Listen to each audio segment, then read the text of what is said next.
Hello and welcome to the Private Capital Podcast. I'm Joe Riley, head of Circulus Group, which is a forum for the family office world.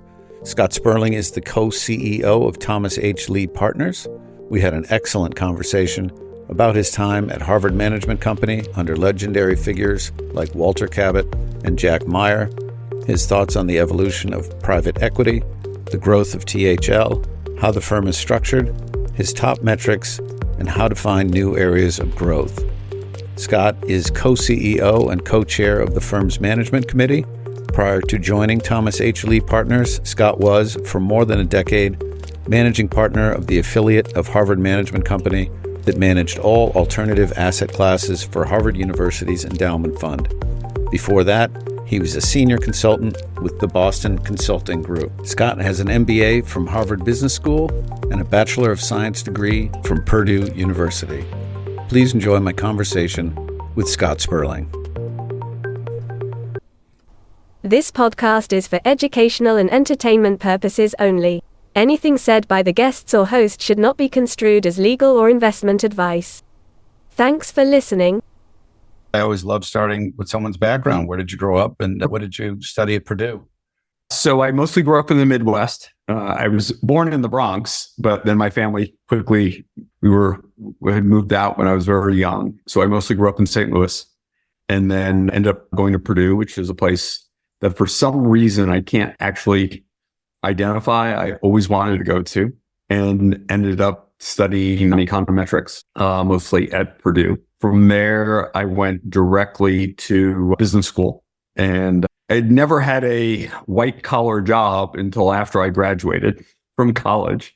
My summers were spent either working a construction job or as a stripper loader for Consolidated Freightways a couple of summers.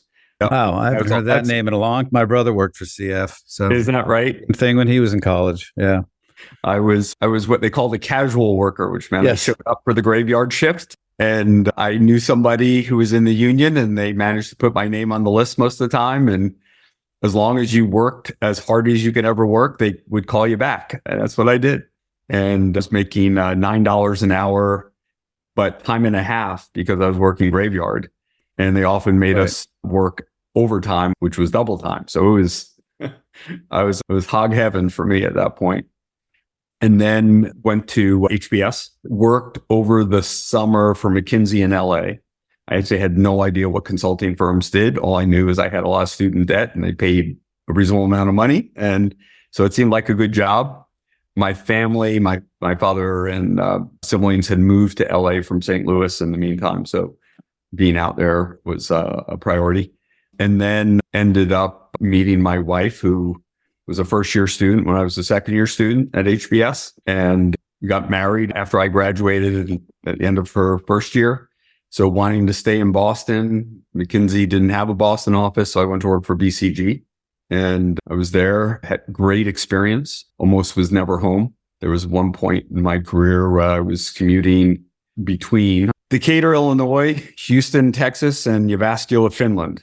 And so I would have to make an appointment to see my wife, who at that time, after graduation, became an investment banker at airports. And then your friend Walter Cabot hired me to go to Harvard Management Company, which was a very bold move. And as Walter was an incredible visionary, it was his idea to create Harvard Management. He had become deputy treasurer at Harvard, but had come out of the money management business. And at the time, he was looking for somebody who can move them into alternative investments, because it was a mostly domestic stock bond program, although much of it internally managed at the time.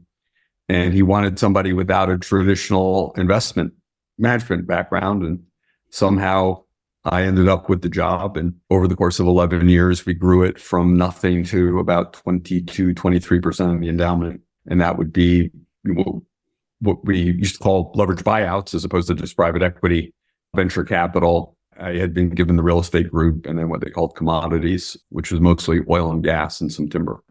And then in 1994, Tom Lee had lost his most senior partner, John Childs, was moving to start his own firm.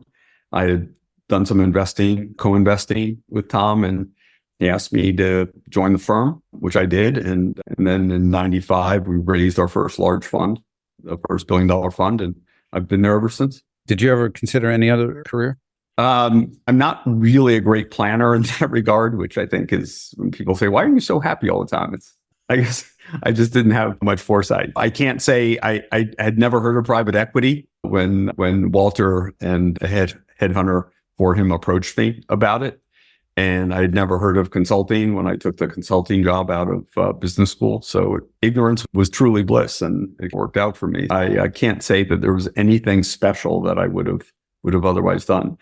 I come about this business more from the consulting operating perspective than from the investment banker perspective, which kind of predominates a lot of firms. We have a very heavy percentage of our senior staff are consultants on the, what we call our strategic resource group side, and operators. And so I tend to favor more of the operationally intensive sorts of things. So I guess the alternative would have been just to work for a company. Harvard Management Company has had a very interesting history. You were there for some pivotal years. So Yep. I'd love to spend a few minutes on it. You've already touched on this a bit, but I'm curious how Walter found talent back in 1984, because he made such dramatic changes. He took it wasn't necessarily a stodgy firm, but it was a lot of real estate and preferred stock and dividend paying stocks, and dramatically shifted it into options, stock lending, and obviously private investments. Yeah. So how did Walter find the folks for the firm back then? I think Walter, while he came out of a traditional 65-35 stock bond mindset, and I think that's where much of the world was at the time, he had enormous curiosity and enormous confidence that he could help Harvard match its investing with the fact that it was a 350-year-old institution with at least another 350 years to go. So in thinking about the very nature of taking advantage of that very long-term perspective and that AAA type rating, I think he looked at areas that can generate better risk-adjusted returns where immediate liquidity wasn't necessarily required. And as we know, and we saw this in 87, we saw it in 91, we most recently saw it in 2008. Sometimes the liquidity is illusory. In other words, you might think you have a liquid security in that publicly traded stock or that publicly traded fixed income security. But when things go south and you really need it, sometimes there is no liquidity. There's a reality that comes out of the depth of experience and granular understanding of how these things work that I think Walter had that allowed him to make these leaps that I think has been clearly very beneficial for Harvard. And once doing that, he was able to move Harvard, hire people who were then able to effectuate the movement into these areas. So whether it was our trading desk that, as you identified, we're looking at ways to drive much better risk-adjusted returns in tradable securities of various types and be very creative about creating derivatives where one could exploit gaps in the market, or moving into the alternative asset classes that have generated higher risk-adjusted returns. And if I look at private equity, particularly North American buyouts, that asset class has outperformed everything over the course of almost any period you look at, 5, 10, 15, 20, 25 years. So you've seen that. So there is a real risk-adjusted return advantage there that I think Walter envisioned, even if he didn't actually understand in detail the nature of what became private equity.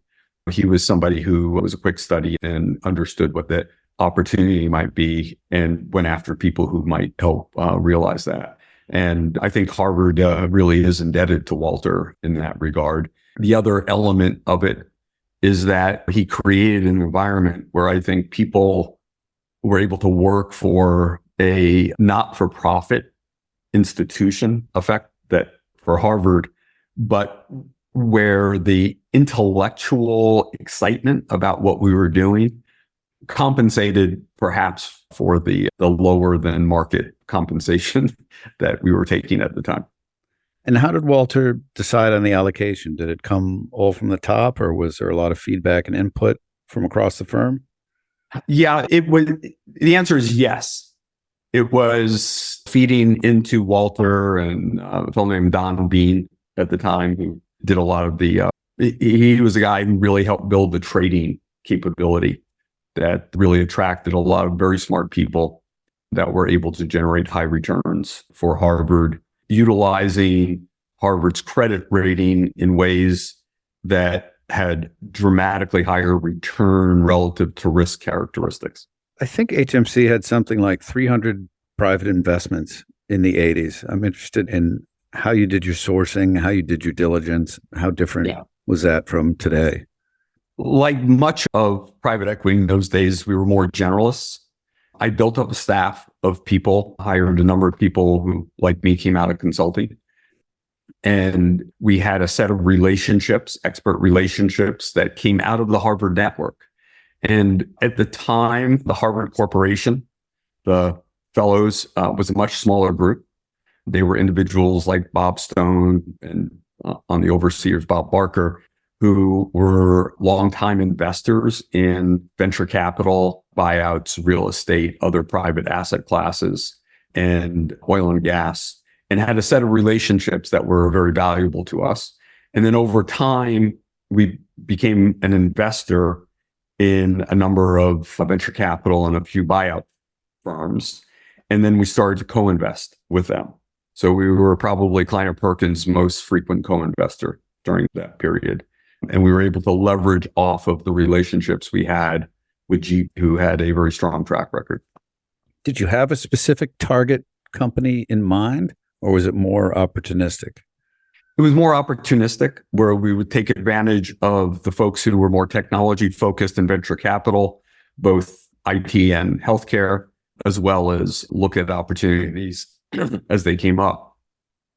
And then we moved into areas when the asset allocation program decided that we needed to bring some other form of balance or counterbalance to the portfolio.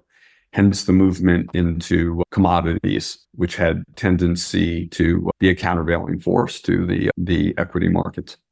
And how much competition was there in those days for those deals? In those days, not a lot. That was a very different period than we see today. So that was a different world. The dollar sizes were dramatically lower. The work that we were doing, we were able to present to that small group of folks at the Harvard Corporation. I used to have a session with them every 6 months and review what we were doing. People wanted to make sure that taking these kinds of positions were appropriate for an endowment like Harvard. Harvard was clearly out front at that point in doing these sorts of things. And again, it helped that we had people who really understood the investing business or were themselves active investors in these areas on the Harvard Corporation board. What were those meetings like? Very smart group of individuals asking really good questions. Over time, a lot of head nodding. We were fortunate that much of what we did early on was very successful. The timing of when things are successful when you're starting a new program actually matters. And so again, we were able to grow that both through appreciation as well as enthusiastic investing, as I said, to over 20% of the endowment by the time I left. And what was 87 like for our younger listeners at the firm? Well, it's hard for people to understand for the younger listeners because while the absolute numbers seem much smaller than movements we see today, the percentage drop was so dramatic and everyone was looking back to the 28, 29, 30, looking at what were the analogs for movements in the stock price. And you had that Friday and then you had the Black Monday drop. Now, Harvard, as you might know, our traders were called to Congress because our trading desk had taken massive short positions for actually quite a while, well before that period. And so Harvard actually made money net on that day because of that. That was great for Harvard, and people wondered why and how did that impact things. And I can't remember, but I think it was They knocked Kidder Peabody. It was a level of computer-driven trading that hadn't existed before. The automated trading that really caused the dramatic drop in the indices over a very short period of time, over a matter of hours. And Harvard actually had some benefit from that. Good old-fashioned portfolio insurance. We don't hear about that anymore, do we? We do not. Do not. So, unfortunately, Walter had to step aside. What was the transition to Jack Meyer like? Jack was was a bit of a different generation. And I would say that when Jack came in, we were preserving all the things that Walter had done to really build what it was the kind of an industry leading capability, as we also put in place some of the things that Jack had seen. And there were new compensation systems that were put in place that over the course of time actually led to compensation levels that I think were quite competitive with the private sector. And Jack, it took him a little time, but he became a big fan. He was already a fan of alternatives, but also became a big fan of what some of our both fixed income and equity trading folks were doing. And actually, when he left, he went off with Dave Middleman and Maury Samuels, who had led those efforts and formed Convexity. But it was a form of trading that had been very profitable for Harvard. And how would you contrast the styles of those two managers? I think part of it is just generational. Walter was a great visionary who, they both had a personal style. They were just different people. And I think Walter's style relied on his very long experience and intuition in business. And he was, as I said, a very smart, forward-thinking individual who generally turned out to be right about the things that he had. And I would say Jack perhaps had a little bit more quantitative approach, analytically quantitative approach to things. How did Meyer balance keeping talent versus it spinning out? I think a lot of it was putting in place a compensation system that became much more competitive with the private sector than we had. The nature of the incentive system that we had for a few years, I guess I was Harvard's highest paid employee, which never failed to cause the crimson to be. But it was at a time when you wouldn't get anywhere close to what you can be paid in the private sector for equivalent work. And I think over time, the programs Jack brought in that regard brought them much closer. And what are your thoughts on HMC's journey since you left? They've always been trying to strike a balance. And in fact, those two managers very much represented that shift into, we're going to get more into alternatives. Yep. But there's always, and I'm sure you work with a lot of endowments and big LPs, there's always that tension between in-house and outsourcing. I'm curious about your thoughts on that.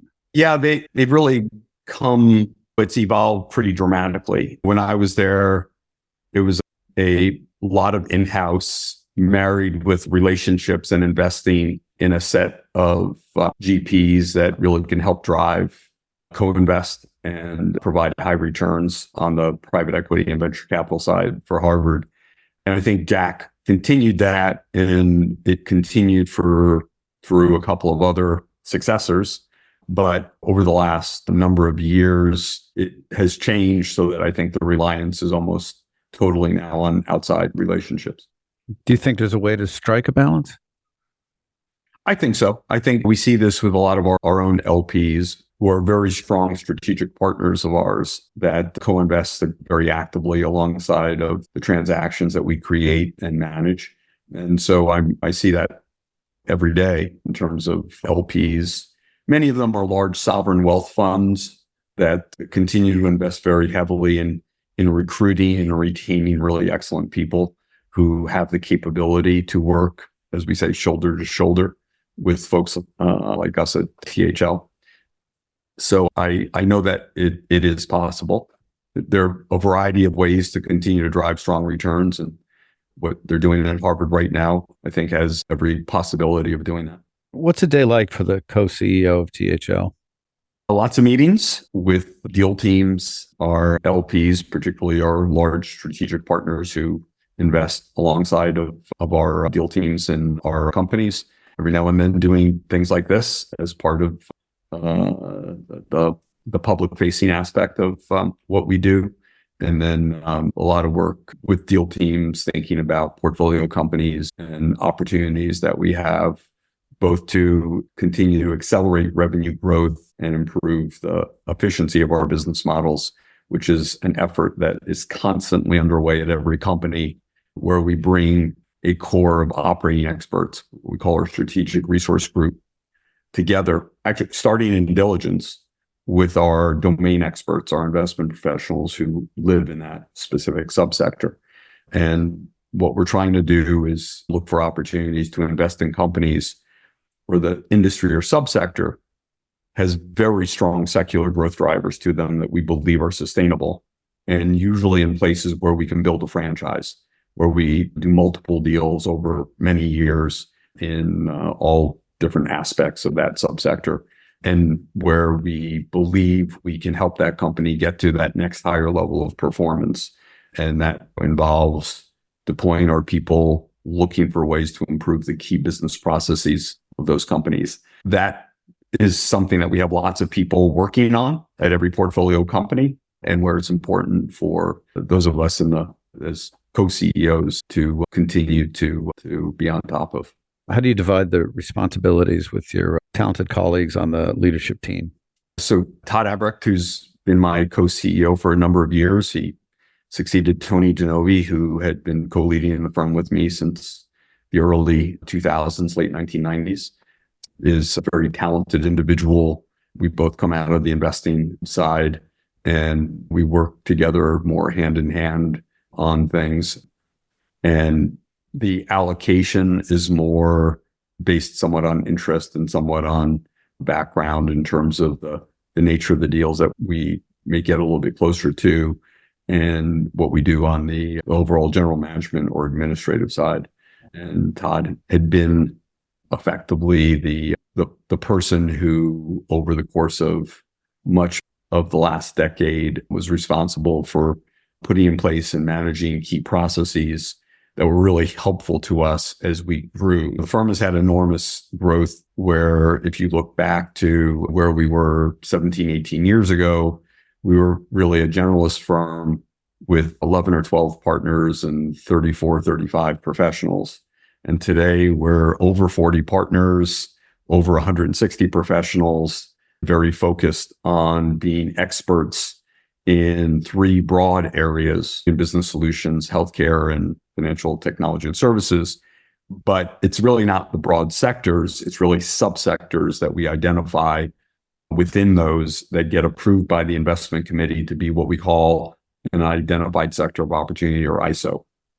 And each ISO has a full team assigned to it of professionals and operating experts and business development professionals, where we're trying to, again, really build and extend the franchise that we have in each. In the case of automation, which was one of our ISO's subsectors, that's grown. And what do you think the opportunity is there? Why is that of so much interest? It's both a very large market or set of markets, and it's probably a 20-year, if you look at the work McKinsey, BCG, Bain have done, they would tell you it's at least a 20-year, very rapid growth area. We started off by investing in companies that were helping e-commerce fulfillment. So we identified that as an area. Jim Carlisle, who heads up our automation fund and heads up our technology and business solutions vertical, had been early back in 2013 to 2015 looking for opportunities to help e-commerce companies do what they do better, particularly focusing on some of the physical fulfillment sorts of things. And we identified the opportunity to help build and automate the very large sortation facilities, these 1 million square foot facilities that were the backbone of fulfillment by Amazon, UPS, FedEx, DHL, many others. And so we invested in a company that did that, and that grew into a number of other opportunities in that space. And we grew that company dramatically, 4 to 5x. And at the same time, established ourselves as a leader in this very important area. And so we brought in a lot of people as partners, as people, executive partners who really grew up in that space. So individual who was the head of automation for Amazon or Walmart, person who was the head of DARPA's optical systems and robotics efforts, people who had been CEOs of other automation companies like Dematic, all became involved with us. And because it was such a big opportunity, we worked with our many of our large investors who were very interested in investing heavily in it, but where we didn't want to overweight our flagship fund, which by definition needs more diversity, which is that sector. We created our first automation fund. In your 3 decades at the firm, are there any deals in particular that stand out? Actually, quite a few. I look back at things I did, Fisher Scientific or Experian. Fisher, it's interesting. It was a similar theory to what we've done and what I described in e-commerce fulfillment. With Fisher, we knew that science was growing. We didn't think we were smart enough to pick all the biotech companies that would be winners. So we decided, let's buy the company that provides all sorts of stuff to all of those companies. And eventually that became Thermo Fisher. It was a great deal for us. We took it public, ended up selling our stock. I stayed on as an independent director, of which, whatever it is, 20 some odd years later, I'm still the lead director of what is now Thermo Fisher Scientific, which has grown to over $200 billion company. Building an enterprise like that, being able to work with somebody like Mark Casper, who's probably the best CEO I've ever worked with. And before him, Ryan Deckers, and before him, Paul Montrone and Paul Meister, has been a great experience. Similarly, Experian, where we bought the TRW credit business. And in that case, it was taken from us pretty quickly, a deal where you made 3 times your money in 7 weeks. And it was the largest investment the firm had ever done. That was a good thing to do, along with our partners at Bain Capital, Warner Music, Houghton Mifflin, all great deals. But the firm has had enormous success across a wide range of companies in each of the verticals that we've talked about.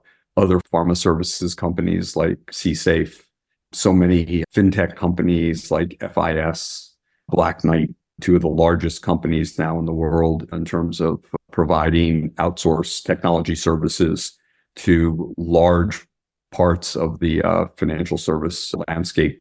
Companies like Fortna, MHS, AutoStore, which has been a huge home run for us, is a company that provides a robotic system for warehouses that allows you to utilize the cubic footage of a warehouse.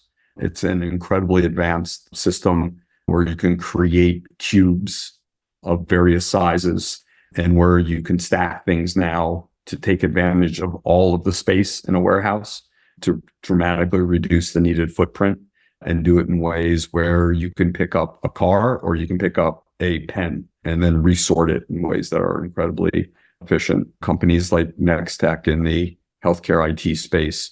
So yeah, I can keep on going on, but it's a great business for those of us who just enjoy operating businesses. Well, I'm glad to see your consolidated freight experience helped you with the Cube company. Yes, it is. Knew it inside out. You do it inside out. I know what it's like to be the automator of a warehouse. I wanted to be one of those tow motor men who were driving around, but you got to be in the team for that. Yeah, you got to get certified. Have your metrics to measure the success of your underlying companies changed over your years there? Are there things that you find more important now that you didn't focus on previously? Because obviously fixing operational businesses from the operational side changes. So it's a really good question. For each company, there is a defined set of metrics that go to the nature of the projects we've identified to improve key business processes.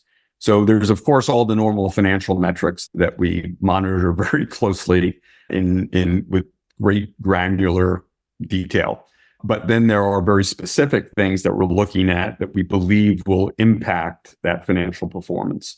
And every company has its own set of those things. And our teams are charged with closely monitoring those elements.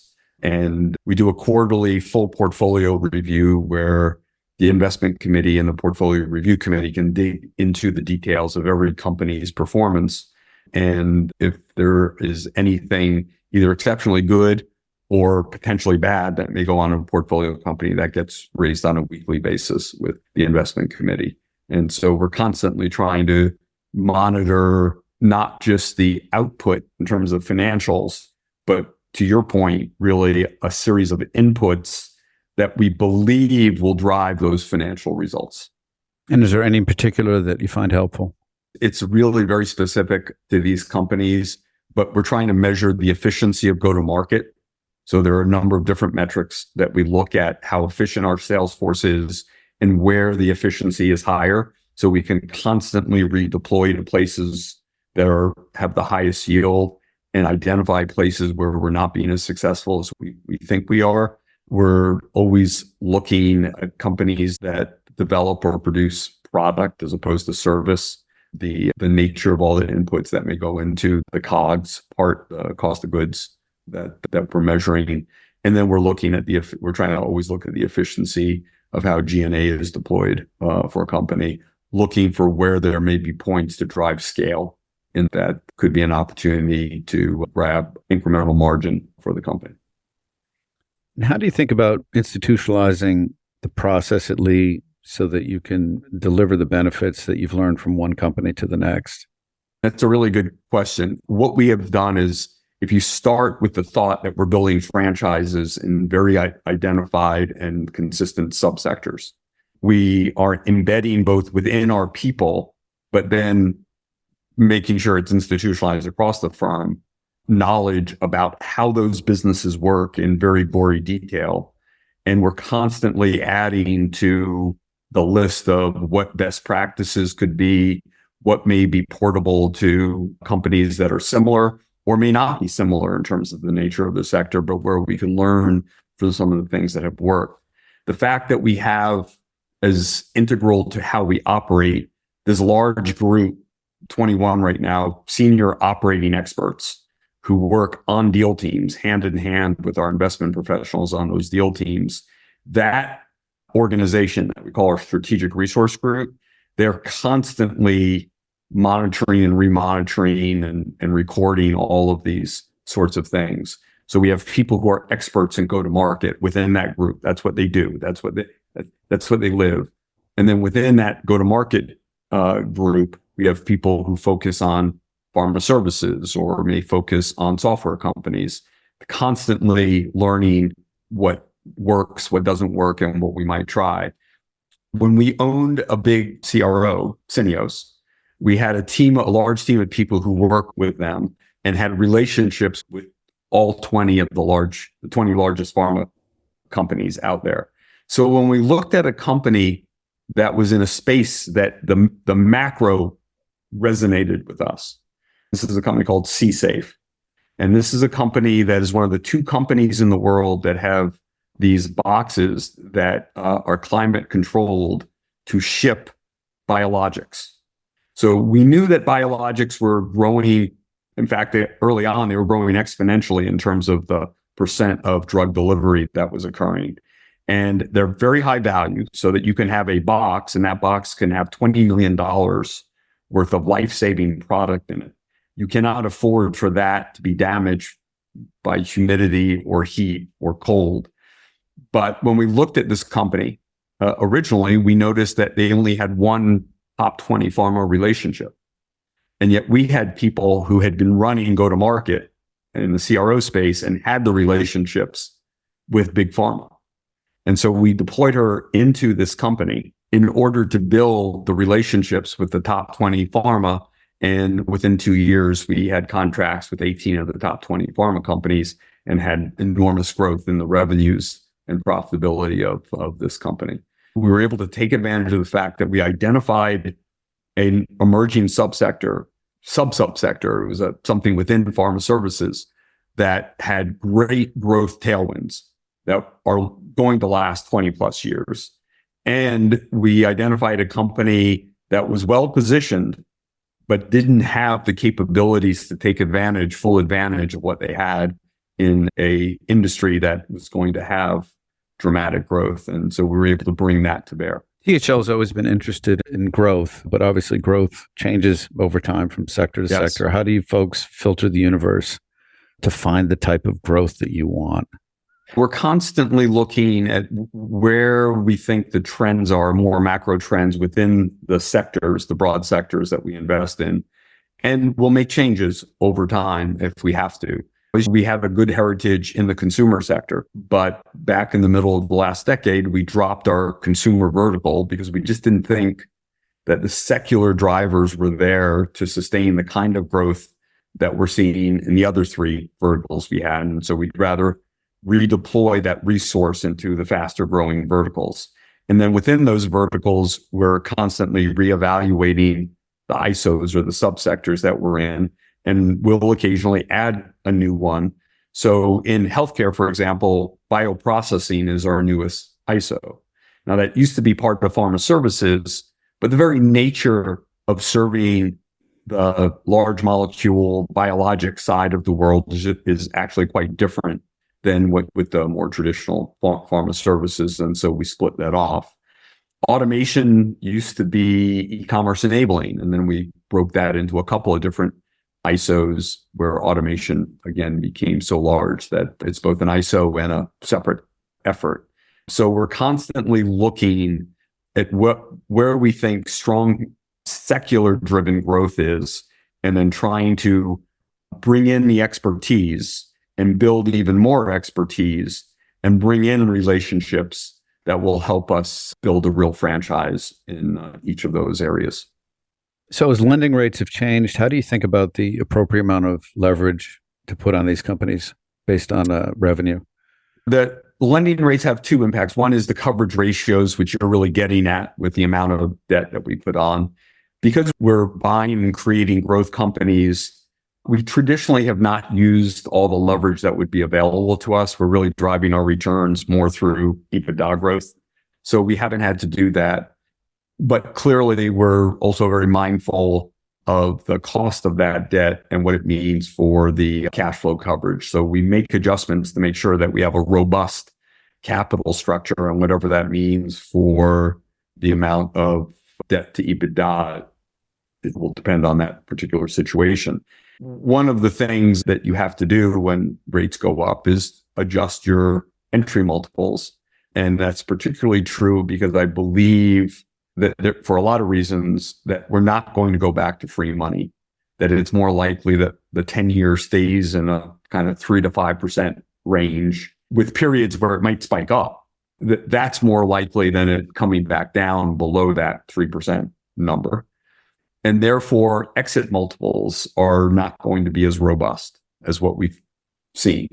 One needs to take that into account as you think about the valuation, what you're paying for these companies. Last year was a very active year in looking at companies, as active as ever. But we only bought 2 companies because the pricing that people wanted was not, in our view, appropriate for what I've just described. And it was a frustrating year in that regard. We've been fortunate that our last couple of mature funds, our 2016 and 2019 fund, have both returned over 100% of all the invested capital. And so it gave us a little bit of flexibility in terms of not as much having to focus on selling, although we did sell a company last year, Nextech, a great company in the healthcare IT space. But it gave us the ability to focus more on just thinking about the world as a buyer. I think we're in a world where a lot of people put a lot of money to work reasonably quickly and haven't returned any dollars, and now they want to raise another fund. And so there's pressure to sell. That selling pressure, I believe, will bring selling price expectations or willingness to transact down in price in a way that will match more of what we're looking for in price.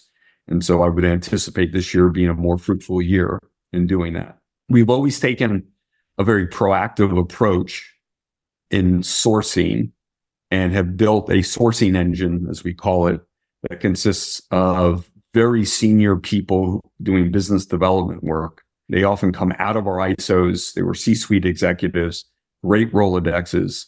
We make lots of introductions. The fact that we have lived in that business for a long time means we know a lot of people. And so what we're trying to do is create lots of meetings and then hopefully have more meetings with companies that are not even for sale. but have them get to know us. We get to know them. And then when they want to do something, we want to be the first call. We'd like to be the only call, but we know that sometimes you're not the only call. But one of the companies we bought, the most recent acquisition, is a company called Standish that provides, on an outsourced basis, you may be familiar with it, a lot of the services that GPs require in working with LPs, both in venture capital and private equity. It's been growing revenues at 35% CAGR, growing EBITDA even faster than that. Our team first met the management 3 years ago. I think they had 15 or 16 meetings with them. Wasn't for sale, but when it finally became for sale, we became the chosen partner of the management team that rolled $500 million into the deal alongside of us. And so we're looking for those kinds of opportunities. And it is often the case that we have to wait 1, 2, 3 years before the work we're doing to identify a company we'd like to buy actually materializes in an acquisition. I'm glad you mentioned DPI. Obviously, a lot of LPs are focused on that, and you've been fortunate in that regard. But has it changed the way you think about exit strategies?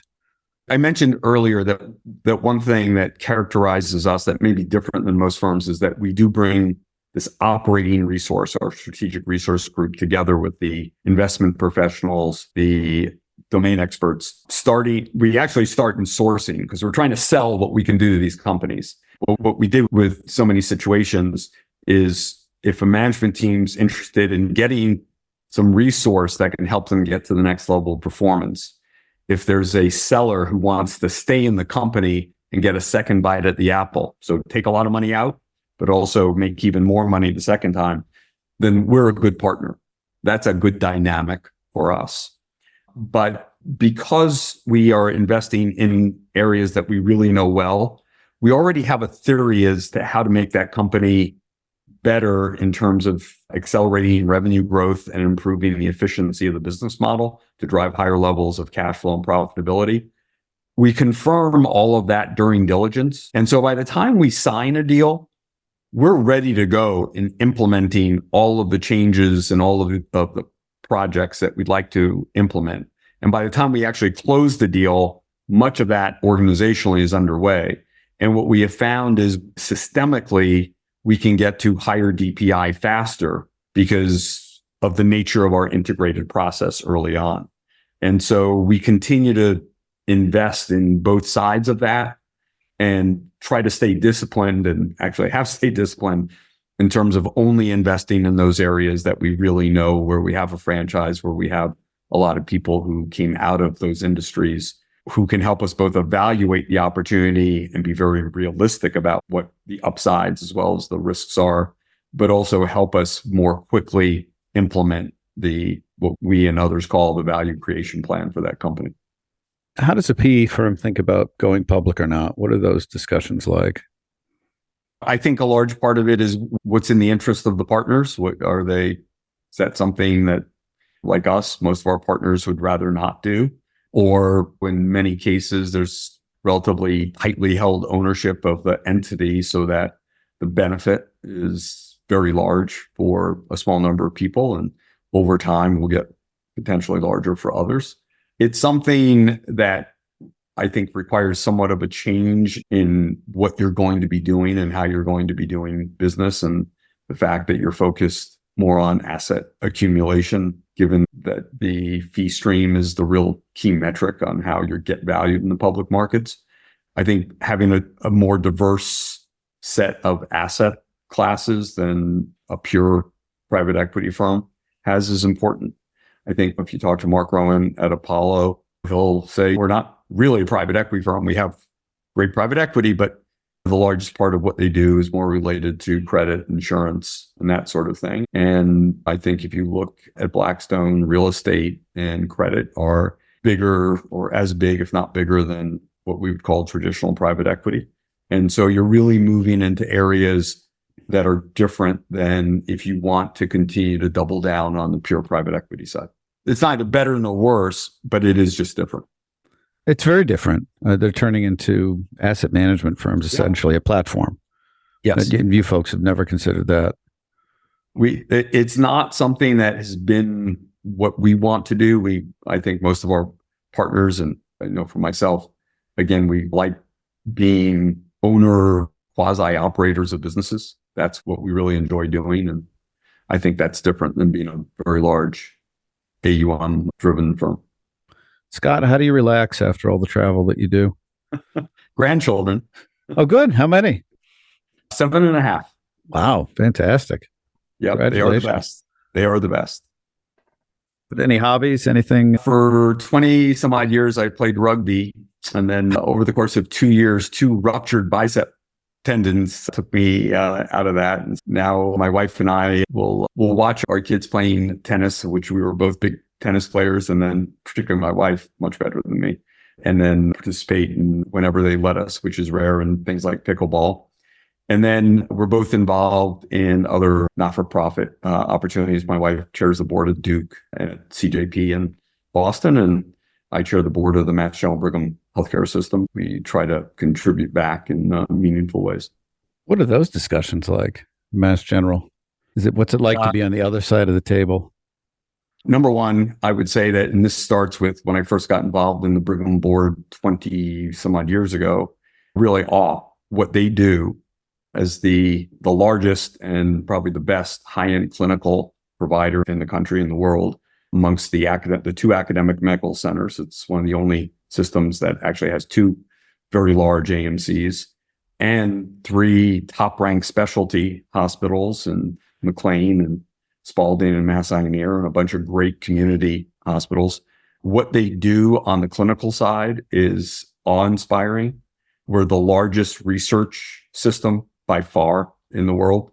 And so the work that they do has really global implications in terms of the generation of new life science and the translational nature of applying that to patients.